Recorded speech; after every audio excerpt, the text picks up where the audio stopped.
So you asked, can I put it on my Santa list? And I said, sure, but Santa might not have enough of them to give all the kids in the world a surprise.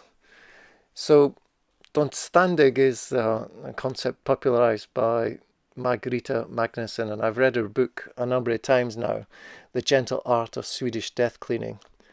Now that I'm 60, I think it's pretty relevant for me and you kids, as it refers to the process of decluttering and organising all of my stuff as I get older and closer to popping my cogs. Anyway, I need to reduce the burden on you guys and whoever has to look after all of my stuff after I'm dead. And she begins the book with, the only thing you know for sure is that we are going to die one day. And this really is a process which is helping me come to terms with that. And it's a gentle way of thinking about your death. And using your stuff and cleaning up and clearing out all your stuff is, I think, a bit cathartic. And I'm actually quite enjoying it. And later on in this video, you see me selling some stuff on eBay. It's a bit of a drag. It takes a bunch of time to actually get the stuff ready onto eBay, photographed, writing it up. But the biggest hassle is actually packaging it up, wrapping it up, and getting it down to the post office. But I do take you guys down with me, and we usually have a bit of fun as we're going to deliver the stuff. It is good that you still believe in Santa, but then you are only 9, 6, and 3 at this time. But that will change, and then in turn, you will tell the same lie to your kids, and it'll go full circle. But nothing's free, and just stuffing stuff on your Christmas list doesn't make it free. Christmas time is a time of giving and receiving. This year, 2024, it's been a bit less crazy than previous years, and I think this was assisted by the fact that we didn't give any chocolate this year. So no sugar rushes on Christmas Day. There was a big pile of presents for each of you, and I left all the present buying to your mother. She bought lots of stuff, wrapped it all up. She did a great job. It looked fantastic.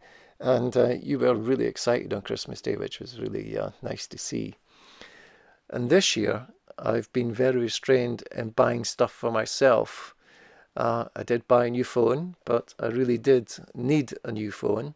My old one, being 7 years old, was just not running applications anymore, and worse, it wouldn't connect to the car, so I couldn't run Android anymore. It said I needed to upgrade my phone. So I had a pretty good reason. But there is no real point in going through this process of reducing my stuff if at the same time I'm still going through the same process of buying things. So moving all of my things into my office, all my personal stuff, has really helped me focus on what I have, why I have it, and it really made me aware of all the things that I've got, and that has helped me stop buying new stuff. Because I do spend a lot of money when I'm feeling down, anxious, depressed, and I'll fixate on something, and usually something quite expensive. I'll think about it for a couple of weeks, it'll ruminate in my head, and then I'll buy it, and then use it for a while, and it'll get stuffed away. But I'm now being much more mindful about what I buy, why I buy it, and if I've already got something, is it an upgrade, is it going to be better? And it's really is a policy of one in, one out. And Judith Levine's book, which I've read a couple of times now, has helped me reduce my consumption overall. And I'm more aware of what I have and what I'm buying. I'm more aware of when I'm spending. It is a problem, and when I'm stressed, I do spend money, and that's recognised. And maybe I'll go on later about when I do finances and things that I'll give you an indication of how bad that has actually been in the past. But I've managed to get through Christmas without hammering my credit cards too much on stuff for myself.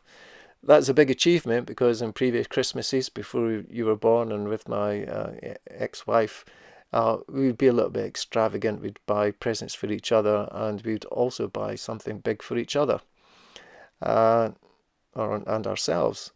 So with that, Christmas has completely changed the focus. It's less on me. Well, pretty much not on me at all, and all on you kids. And I want to make sure that you get the best Christmases ever. I'm going to leave it there. And I think it's important for you to think about what you buy, and I do want you to not be too much of a consumer of things, and buy sensible things and things that you really need, and everything else is an optional extra that you probably don't need. But I'll catch you next time. Bye bye.